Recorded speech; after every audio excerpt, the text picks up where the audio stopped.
It all started with a forgotten wallet. In 1949, Frank McNamara dined out in New York City and realized he'd left his cash at home. Embarrassed, he imagined a world where you didn't need cash for every purchase. A single card accepted at many places. That idea became Diners Club.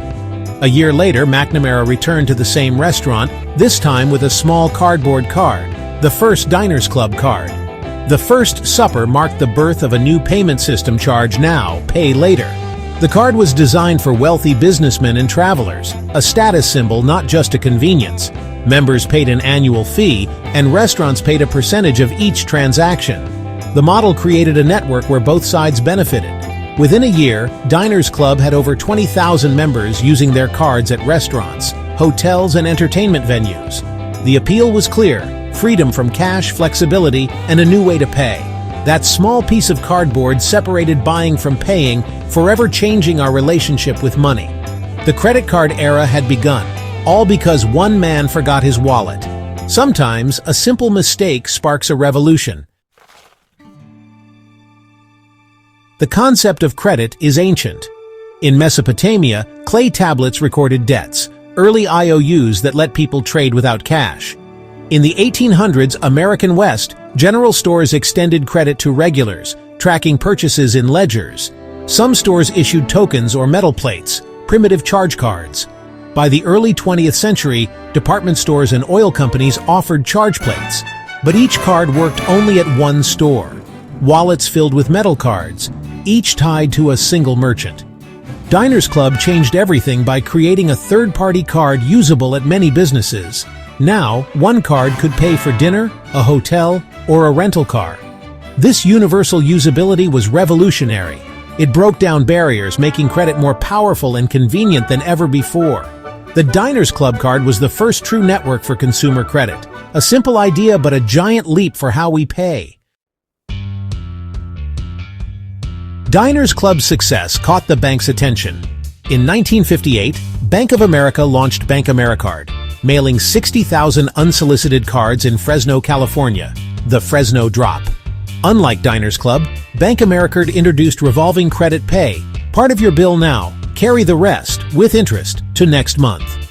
This new model was hugely profitable for banks. Soon, other banks followed, leading to the creation of Visa and MasterCard. Early days were chaotic. Fraud from stolen cards, mountains of paperwork, and slow, error-prone billing.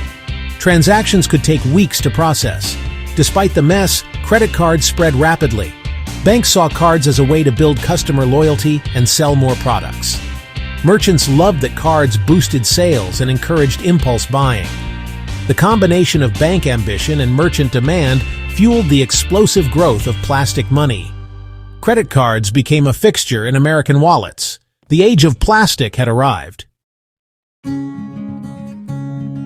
As credit cards spread, so did problems. Easy credit led to rising consumer debt and personal bankruptcies. Critics accused banks of predatory lending and trapping people in debt. The government responded with new laws, like the Truth in Lending Act, requiring clear disclosure of credit terms. A 1978 Supreme Court decision let banks charge higher interest rates nationwide by moving operations to states with no caps. Technology helped. Magnetic stripes enabled electronic transactions, replacing slow paper slips. Computers made processing faster and more secure. This paved the way for global instant payment networks. The rise of big data brought credit scores, algorithms predicting your credit worthiness. A high score meant better rates. A low score could shut you out of loans or apartments. Credit scores helped banks manage risk, but also created new barriers for consumers.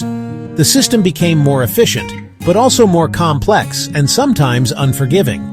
Credit cards were now powered by data as much as by dollars. Today, credit cards are everywhere. Billions in use, trillions charged each year. The simple cardboard card is now high-tech chips, tap-to-pay, digital wallets. McNamara's dream of convenience is reality, but convenience has a cost. U.S. credit card debt tops $1 trillion. For many, cards are a lifeline between paychecks, but high interest makes debt hard to escape.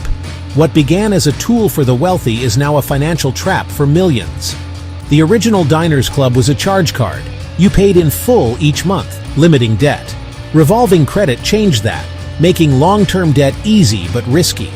Credit cards have fueled economic growth and empowered consumers, but also created a culture of debt. The challenge now: use these tools wisely, enjoying their benefits without falling into the debt trap. From a forgotten wallet to a trillion-dollar industry, credit cards have reshaped our world. They offer opportunity and responsibility. The revolution continues, one swipe at a time.